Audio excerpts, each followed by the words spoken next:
ஒரு மாநிலம் இன்னொரு மாநிலத்தை வஞ்சிக்க கூடாது. நாங்கள் அணை கட்டியே தீருவோம், அணையை உடைத்தே தீருவோம் முல்லை பெரியாரை என்று கேரள அரசு சொல்லிக் கொண்டிருக்கிறார்கள். அணை கட்டுவதற்கு மத்திய அரசு ஒப்புதல் கொடுக்க கூடாது. அனுமதி கொடுக்காமல் அவர்கள் அணை கட்ட முடியாது. மத்திய அரசு இதிலே ஓரவஞ்சகம் செய்யக்கூடாது. இப்பொழுது ஆளுநர் மாளிகையிலேயே ஒரு வெறிபிடித்த மனிதர் அங்கே ஆளுநராக இருந்து அந்த பதவியையே அவர் அசிங்கப்படுத்திக் கொண்டிருக்கிறார், பொய் பேசுகிறார். இது அநியாயமானது, அக்கிரமமானது. முல்லை பெரியாறு அணையை, பென்னிக்குக் அணையை உடைக்க வேண்டும் என்று சொல்லி அவர்கள் செய்த முயற்சிகள் எல்லாம், கேரளத்தினர் செய்த முயற்சிகள் அனைத்தும் தோற்று போயின. எல்லா அரசியல் கட்சிகளும் கேரளத்திலே அவர்கள் அங்கே முல்லை பெரியாறில் அணை கட்ட வேண்டும் என்கிற போது உச்சநீதிமன்றத்திற்கு வழக்கு சென்றது. உச்சநீதிமன்றம் 2 உச்சநீதிமன்ற நீதிபதிகளை கொண்ட குழு அமைத்தது. அணை வலுவாக இருக்கிறது. இன்னும் 1000 ஆண்டுகள் ஆனாலும் அது கரிகாலன் கட்டிய கல்லணையை போல வலுவாக இருக்கும் என்று தெரிந்தும் இடுக்கி அணைக்கு தண்ணீர் கொண்டு போவதற்காகவே இந்த அக்கிரமத்தை செய்கிறார்கள். நாங்கள் இந்த முல்லை பெரியாரை இடித்துவிட்டு புது அணை கட்டப்போகிறோம் என்று போலதான் முதலாக சொல்லுகிறார்கள்.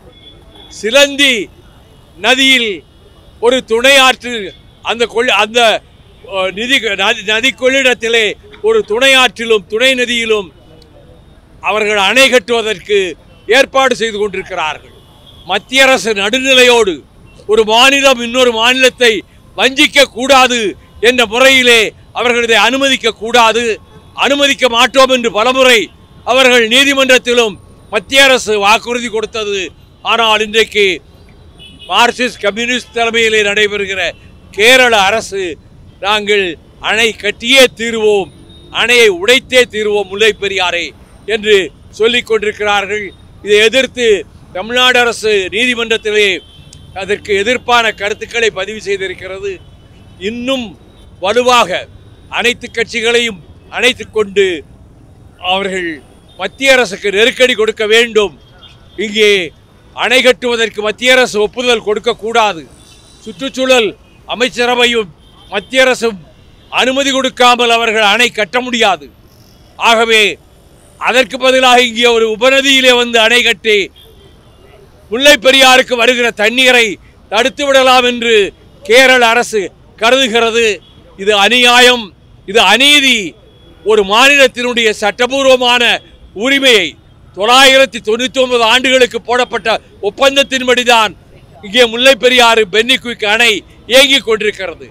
ஆனால் அதை எப்படியாவது இடித்து விட வேண்டும், தங்களுக்கென்று ஒரு அணை கட்டி இடுக்கிக்கு கொண்டு போய் விட வேண்டும் என்று பிடிவாதமாக இருக்கிறார்கள். தமிழக அரசும் இம்மியும் அதற்கு இடம் தராமல், இடம் கொடுக்காமல் நீதிமன்றத்திலே போராடி கொண்டிருக்கிறது. மத்திய அரசு இதிலே ஓரவஞ்சகம் செய்யக்கூடாது என்று நான் தெரிவித்துக் கொள்கிறேன். ஆளுநர் மாளிகையிலிருந்து வெளியாகக்கூடிய அழைப்புகளில் திருவள்ளுவருக்கு காவி உடை இது ஆளுநர் இந்த மாநிலத்திற்கு வந்ததிலிருந்து செய்கின்ற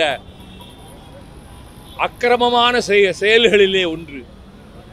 திருவள்ளுவர் ஜாதி மதங்களுக்கு அப்பாற்பட்டவர். அவருடைய திருக்குறளிலே எந்த ஊரின் பெயரும் கூட இருக்காது, எந்த மன்னன் பெயரும் இருக்காது, எந்த மதத்தின் பெயரும் இருக்காது. ஆனால் அவர்கள் காவி வண்ணத்திலே சில இடங்களிலே உடைகளை போர்த்தினார்கள்.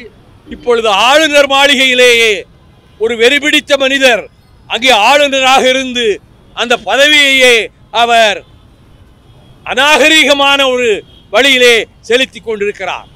அவர்கள் வள்ளுவர் படத்துக்கு காவி உடை அணிவித்தாலும், எங்கே காவி உடை அணிவித்தாலும் அதையெல்லாம் தாண்டி உலகம் போற்றுகின்ற, உலகம் பின்பற்ற வேண்டிய கவிஞர்தான் திருவள்ளுவர் என்பதை நான் கூறுகிறேன்.